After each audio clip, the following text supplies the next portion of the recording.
Thanks for coming back for day 2 of the symposium. We appreciate that. To start, we have Sierra Hastings. She's a communications and development specialist with Sageland Collaborative, and her presentation is entitled, So You Want to Go Viral, Leveraging Social Media to Amplify Watershed Efforts. Please welcome Sierra. Awesome. Thank you so much for that intro, Aaron. And thank you all so much for being here today.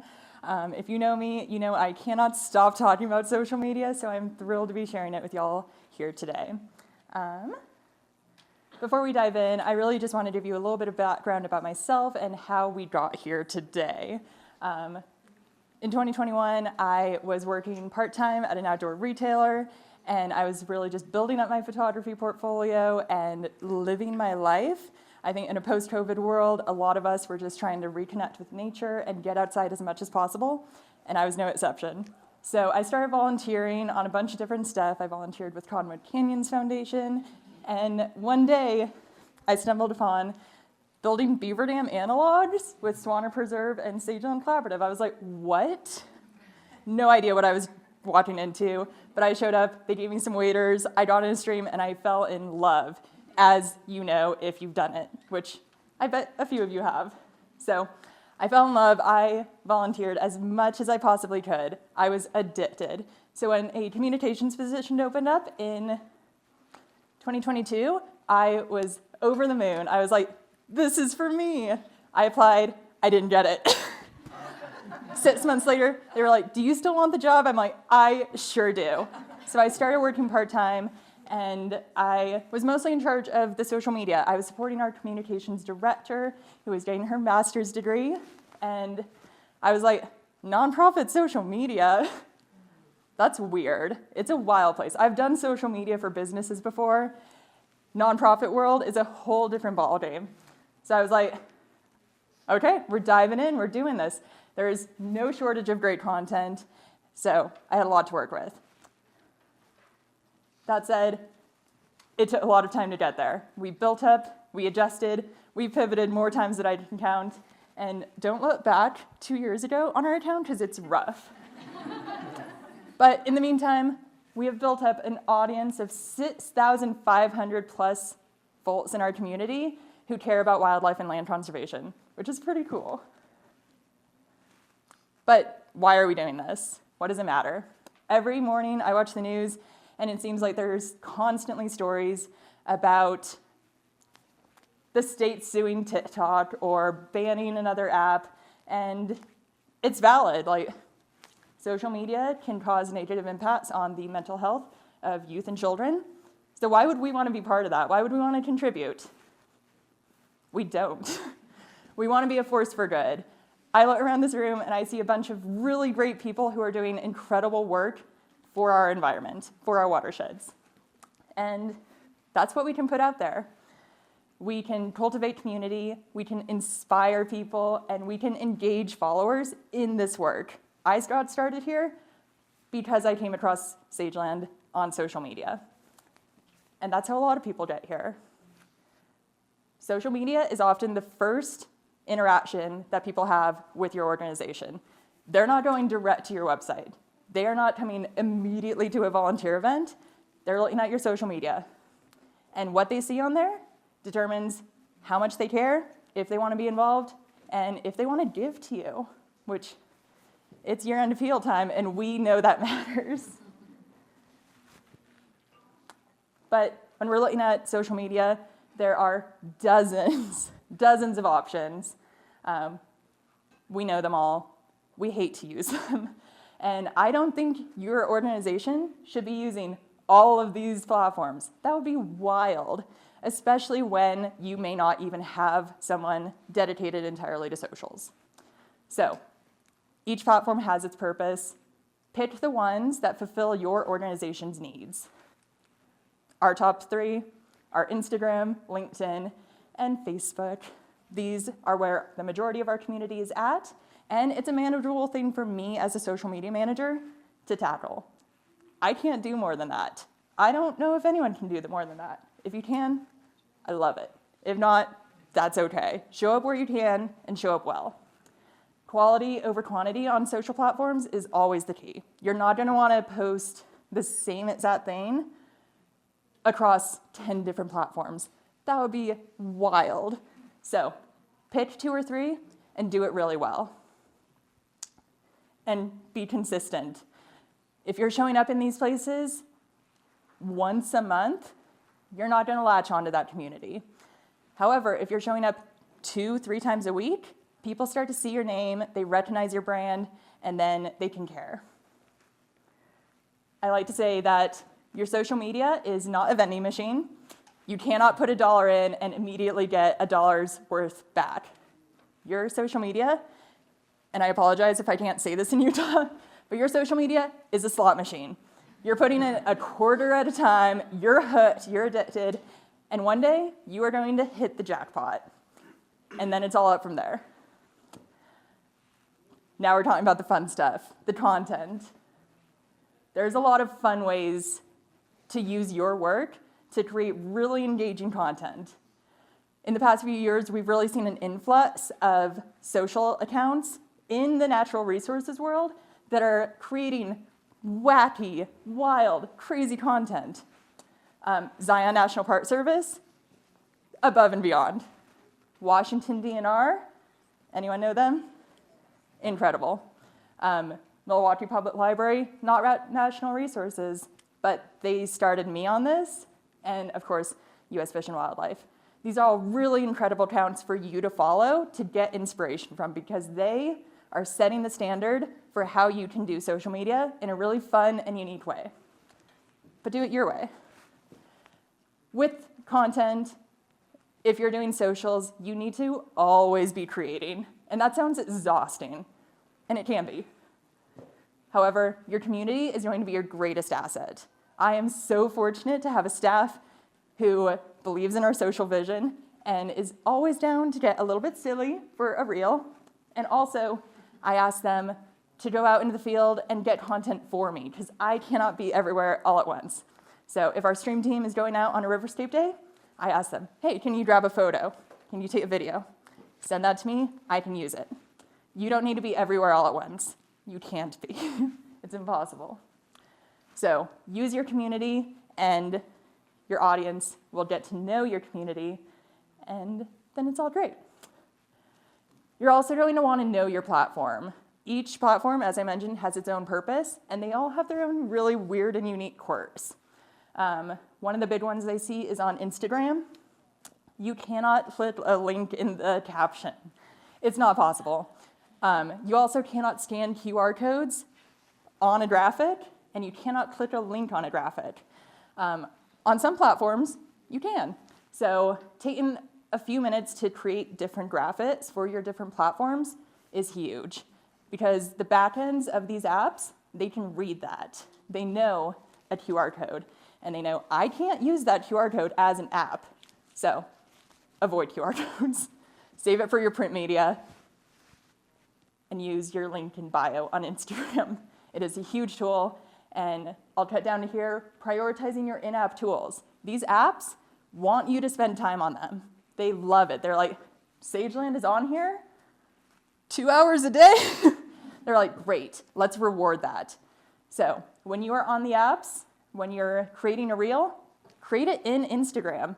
It may not be as good as a reel you can create in some of these other apps, but Instagram likes it, so use it. That said, don't be afraid to get a little bit creative, especially as you get to do this more with some of those outside tools. Canva is our best friend. It's free for nonprofits. I don't know about agencies, but if you're a nonprofit, get yourself in Canva. Unfold and CapCut are other ones that I regularly use, and they're good for just creating really fun content. So low state stuff, use your apps. For the sake of saving time today, we're going to be talking about Instagram. This is, I think, the best platform for us to be engaging and growing our diverse audiences. There are so many people using Instagram, and there are so many ways to use this app in a really, really cool way. On Instagram, we have 3 primary types of content. First one, stories. This is so low stakes because these stories last for 24 hours and then they disappear. So these are a great way to share day-to-day activities and to share other people's content. You may be familiar, if you follow us already, with our weekly roundup. Every Monday or Tuesday, if it's a holiday, we post a weekly roundup where we take posts from our followers or from our partners in the community, and we share those because people want to know what's going on. Like, we don't have anything going on in the winter. So how can our followers get involved with our partner organizations when we don't have anything going on? Or even if we do have anything going on. So this has been a great tool for us. We are collaborative by nature, so it works. That may not necessarily be what's fitting for your brand. That's okay. Other cool things. Stories are the only type of content that only your followers will see. These don't really get pushed to anyone else. So this is like your tight little community. These people already care about your work.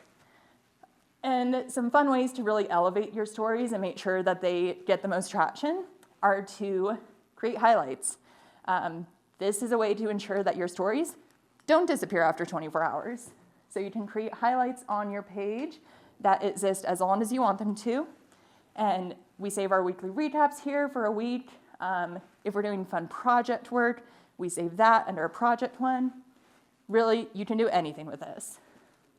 Also, using your engagement tools. So links, you can use links in stories. This is a great bypass to not being able to use the links and captions. Share your post to your story, put a link in there. Also using these fun question bots, polls, all of these fun things. This is a way to engage your audience, and when your audience engages, Instagram, they give you a check. Not a literal check. We're businesses, not creators, but they give you a check mark of, yeah, you did it. You're doing good. And when more people engage, more people see it. However, that said, do not go crazy on stories. You want to keep it concise and keep it short. 10 stories on average a day is probably your limit. 1 a day, really good. Next up, we have posts. This is going to be the majority of what you're posting. And there are 3 types of posts. You can inform people. If you have a blog post, if you have a PSA, you can do these in really fun, creative ways. Sharing the information that you want to get out there in the world. You can also share opportunities. So hiring announcements and volunteer calls. This is a great place for that. And of course, engaging posts. This is just a fun way to give back to your community and say, we know you love beavers. We know you love Valentine's Day. Here's a really shareable post that's just for you. It doesn't have any call to action. It just exists for fun. There can be a lot of crossover between these. Sorry. But those are your 3 main categories.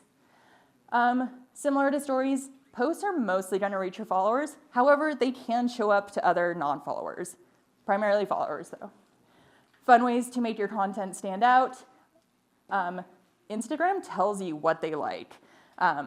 So on creators' Instagram, they tell you what the algorithm favors right now, and that is carousels. So all of these posts, just kidding, not this one. Almost all of these posts have more than 1 slide to them. That's a carousel. So when you can, add multiple photos. It's a way for people to scroll through, take more time on your post, and engage more. You can also add music to posts now, which is really cool. I don't love the music selection because we are a nonprofit, so we don't have the best music, but that boosts your post up and people see it more. And you can collaborate. We love collaboration. So one of our biggest collaborators is with Utah Pollinator Pursuit. They are one of our project partners. And anytime we do an insect-related post, we collaborate with them because they're great. And then you are not only showing your post to your followers, but their followers. I would try to avoid inviting people to collaborate on unnecessary posts, but when it's like perfectly in unison, that's the key. last up, and most exciting, we have Reels. There are a few different uses. You can inspire,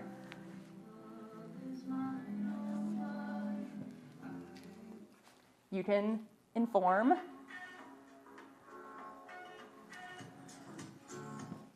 and you can entertain. That's how it all started. Reels are really fun. This is a way to capture your audience and grow. Really unique about Reels is that these primarily reach non-followers. They'll still reach your followers, but nearly 80% of the people who see your Reels do not follow you, but they can follow you from your Reels, which is very cool and exciting. So these show up in their own separate feed, which is great, in addition to your main feed for your followers. But this is where you can have fun. Trending and original audio is your best friend. Even if you don't want music, add an audio that's trending, turn the volume all the way down. It gets bumped up, people see it because of the audio. And make it fun. This is such a good way to share your work in really cute, cool, and fun ways. And one of the best ways to do that is bring your community in. So our staff engages a lot in our Reels, and people love to see it because a lot of our followers are here because of our staff members. They want to see their faces. It builds up trust in your nonprofit or your agency, and it makes people care and comment. We get a lot of comments like, "Is that Janice?" And it's like, "It is." And she's great. She is a star. So this is an opportunity for you to showcase what makes your organization really, really special. So have fun with Reels. But how do you make it viral? Sorry, Kehlani. We'll cut it short. Perhaps this is why you're here today. Viral content is very exciting. There are so many opportunities, and this reel, it blew up. I had no idea what was going to happen. This is part of a 3-part reel series where we did interviews with wildlife species that we work with, and it took over. We still get hundreds of notifications a day about this, and it's pretty cool. We love it. But to get here, you need to be consistent. You need to be putting those coins into your slot machine, and this is your big payoff. You're gonna get your viral content, and it's gonna be so cool. Like, it's a place to relish in your successes, but you can only get here if you're consistent. To get viral content, it has to be shareable. So Instagram has 4 different types of engagement that they value: likes, comments, shares, and saves. Of these 4, sharing is the most prioritized. If people share that post, it immediately gets boosted because it means that people want other people to see the post, whether that's sending to their story, sending to a friend in their DMs, or sending it in a text message. All of it counts. Make it shareable. You're going to want to identify trends and make them yours. You don't need to be doing every TikTok dance. That would be weird, especially if it's not your brand. We don't do TikTok dances, and we're doing just fine. So find trends as you're scrolling on your own social media. Keep an eye out and see what you might be able to make unique to your org. And engage early and often. People are commenting like crazy. We got 368 comments on this. That requires a lot of response. However, at the end of the day, going viral should not be your end goal. You're going to have this viral content, and you have to keep going on. You have to post another post, you have to live another day, and then you have to deal with these comments for the rest of your life. That said, social media and viral content does not come without its challenges. With viral content, you get a lot of comments. They can be mean, they can be untrue. Our boreal toad video, it immediately took traction, and it's fair. Seeing people handling wildlife can cause friction, and we respect that. As professionals in this world, we understand that this can raise red flags. So having the capacity for someone to respond to those comments immediately is essential. I know that a lot of us here in this room, we're either working part-time as social media managers, or maybe your team doesn't have a social media manager at all. When you're doing social media, you're gonna get feedback, and you need to have the capacity to address those issues. And then, no one size fits all. Our social strategy is not gonna work for you. You're gonna have to adapt and find your own unique ways to make your work accessible and engaging for your communities. So stay true to your brand. Don't try and do anything crazy that's like what Zion National Park's doing. Do your thing. And then when you do it, test out a bunch of different content. See what works, see what doesn't. And luckily, there's no shortage of data on these apps. On Instagram alone, you can find on-post insights. You can find insights for your overall app, whether that's a week, a month, a quarter. There's a lot. So I know we're all data nerds here, so you can really dive in here and figure out what people want to see. And when you find that, adjust accordingly. I do believe this is the definition of adaptive management. So we tried. So use the data, adjust, pivot, figure out what works. But at the end of the day, social media is just that. It's social. It's a place for you to connect with people. So I always recommend taking a few minutes, 10 minutes a day, scroll through your feed, like people's posts, follow your partners, follow your best volunteers, and engage with them. Watch stories, comment, share. Like, these apps want you to use them. So use them and build up your community, because that's what it's all about. We can be a force for good on social media, because this is where you can create community, inspire people, and engage followers in your really, really cool work. So, any questions?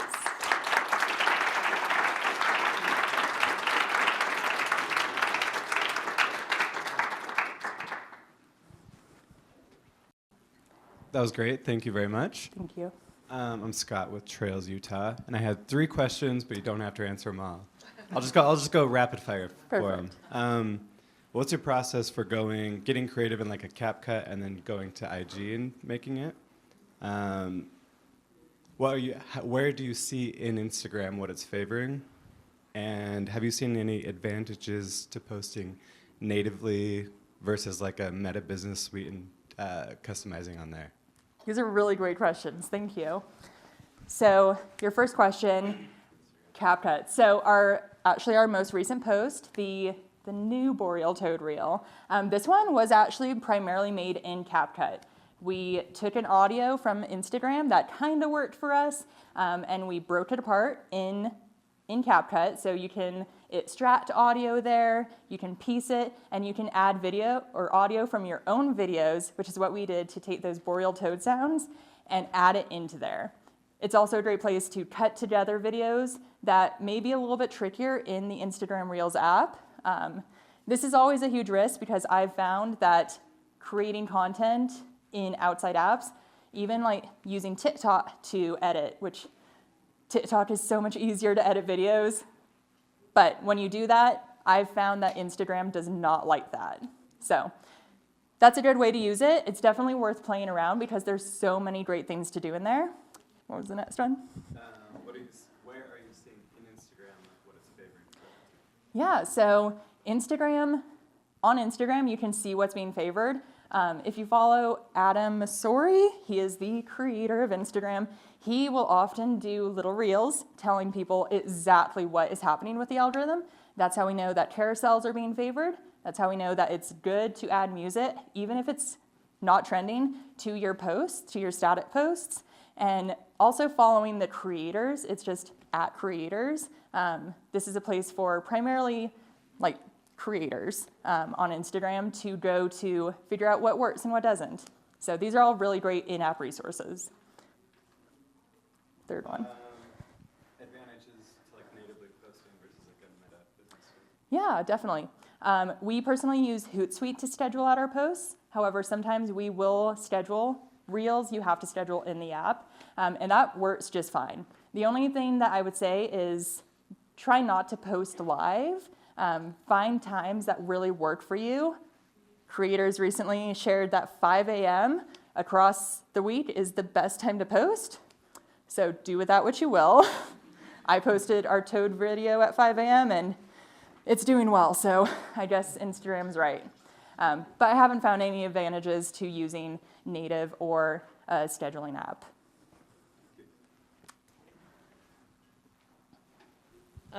Let's say, hypothetically, you work at a small nonprofit, purely hypothetically, where you don't have a social media official position, and everyone untrained in your office shares this position, and you all hate social media. Hypothetically. Purely hypothetically. Purely and you all hypothetical. have regular jobs where your job is to not do social media, that Yep. you understand it's important to share that on social media, but it's never the top priority. I completely understand. Well, I don't, because Hypothetically. I love social media. But I do understand, before I joined our team, I don't think social media was our biggest priority because the people doing it did not like social media. And that's fair. I don't think everyone has to love using Instagram. However, to have a really engaging social media account, you need people that have the time and care about it. Because if you don't, it's gonna show. People know when you're not being authentic online. And yeah, I will say that is one of the biggest challenges, is not having capacity. I think a lot of organizations are in that same boat where social media is either one of your millions of tasks or it's spread out to a few different people. I would encourage finding capacity to add a communications position where perhaps social media is just one of their roles. Perhaps you have funding to hire a social media manager. I think that this is so valuable because you can create so much and build up that community, and it's worth it. I know I'm biased because I do it, but I've seen over the past 2 years how your community can grow and how that community online shows up for in-person events, how they donate. We got a random donation, a monthly donor from our Boreal Toad video, which is wild. Who would think that a reel can create donors? I didn't, but it's possible. So it really is worth investing in your social media and caring about it. I wanted to ask a question to that, which was just for those of us hypothetically in this situation. Yeah. Are there any specific tools or auxiliary software that you find with a tight schedule or a tight budget are shortcuts to providing good content in a limited space, sort of those efficiency tools? Could you speak to that? Yeah, absolutely. And I understand. Social media is just one of my responsibilities. When I first started, it was most of what I was doing, but now I'm full-time and it is just a little bit. So I think you have to make it easy for yourself, regardless of how much time you have for social media. Make it easy. Scheduling apps really, really matter, because when you can post all of your content ahead of time without thinking about it, that just makes things so much easier and takes a lot off of your mind when you're not the day of, oh my gosh, I need to post this thing, but it's the day of, I'm just gonna post it, and then it doesn't get good engagement. So when you can schedule things out, that's great. We use Hootsuite, but you can schedule in apps, you can schedule through Meta Business Suite. There's a lot of different options, but make it easy and don't be too hard on yourself. Social media is really, it's hard. Some people make it look easy, but it really isn't. And no one's gonna judge you for not being able to show up, even if it's just one day a week. Do that if you can, but show up well. Choose one platform and make one really good post a week. My question kind of piggybacks on that. For those of us who are social media illiterate or terrified, what are the 3 best practices or minimum practices you would recommend for us until we build our confidence up, or just trick ourselves that we're good enough? Yes, absolutely. So I really do think spending time on these accounts, on your account. And just scrolling through, seeing what the trends are, seeing what other cool accounts are doing, following those 4 accounts who are like setting the standard, that will just get your mind flowing, and you'll start to see what works and what doesn't across the board. When we first started, and I didn't know what nonprofit social media looked like, we were posting the worst things. I look back and I'm like, what were we doing? But I've been doing this for 2 years, so I've spent a lot of time seeing what our partners are posting, what these accounts are posting, and it comes together. I think that's the biggest thing you can do. But also there's a lot of really great resources out there. There's some newsletters that you can follow to give advice on how do you even approach this social media machine. So I would recommend checking some of those out. Later, which is another scheduling app, they do a really great social media newsletter that gives like little deep dives into what's working. But yeah, I think those 2 are the biggest things that you can do. I had a question on average, how many hours per week do you feel like you spend doing this? And I guess the other part of the question was, has it always been that amount of time, or did it change over time until you started picking up traction? Yeah, that's a great question. So approaching social media for me comes in 2 different parts. Every week I write out our captions for the following week, and we send those to a translator. That's a whole different story. But that takes me, I schedule out about an hour and a half to do that each morning. Wednesday mornings are my social media mornings. So I do that. And then on Friday mornings when I get our translations back, then I go and I create that content. Depending on the type of content, it can take maybe 2 to 4 hours to schedule out 3 to 4 posts. That may seem like a lot, but when you're creating reels, especially, this can be a time investment, which is why having the capacity to do that is really important. Some reels take no time at all, and sometimes those are the ones that perform best. But I guess 5 hours a week, and then not including the time that we go through and scroll, engage, and sharing stories is a whole other thing. I hope that answered your question. That's our last question, but give a round of applause to Sierra. Thank you.